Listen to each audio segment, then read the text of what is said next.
Hey everyone, I am here with Nick Irwin at the Benz show. This is like the coolest show ever.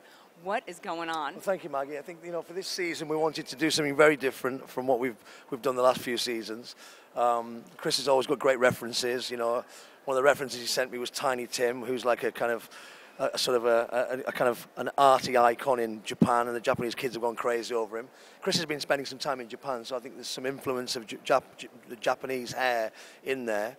We talked about references like sort of zombie-esque looking girls, old houses, a little bit dark meets pretty. So there's kind of a sort of weird, slightly twisted edge to the whole thing. It's always quite tricky when you're trying to do something conceptual like this. I think when it's a presentation, it's very important that we do something that is a concept that people can really instantly see.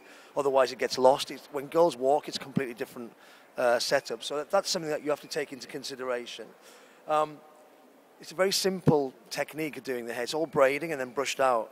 We talked about when I was a child at school, girls used to braid their hair and sleep on it and come into school the next day and brush it out. It used to really upset the teachers. It was kind of this rebellious sort of texture.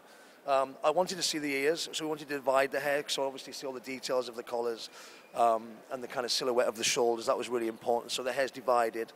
It's pretty straightforward work in terms of the preparation. The hair's, first of all, prepped with lightweight hair mousse, which is from the Curlesque range. And you work it into the hair drive with a sort of zigzag centre part and get that through to give the hair a bit of guts. And add it to dry hair. That's a really good tip. Once we've got that dry, we go back into the hair. We divide it into two sections at the front, and we braid those sections to a 3-strand plait, and then we heat up the braid. We don't have time for the girls to sleep on it, so the heating it up with a straightening iron gives you that quick technique. Once that's done, it's all brushed out to give you this kind of cascading sort of crinkle to the hair. At the back, we talked about influences in Japan of kind of Lord of the Rings, Liv Tyler. So there's a little kind of sumo knot just at the back of the crown. And then the back again, same thing, braided, heated up, and then brushed out to give it this very kind of Japanese schoolgirl vibe to the hair. But I'm really happy with it. I think it works. And each one's slightly different.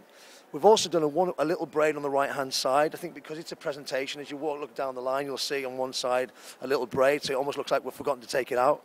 And we quite like that. We thought it was a little bit quirky. So that's really the look for spring-summer 2013 for Benz. Well, it's so refreshing. Everything's been so straight and ponytails all season. I love seeing this. It's great. Good job. Thank you very much. Great. Thank you, Maggie. Thank you very much. Okay. Thank you. Bye. Is that okay? That's great. Good.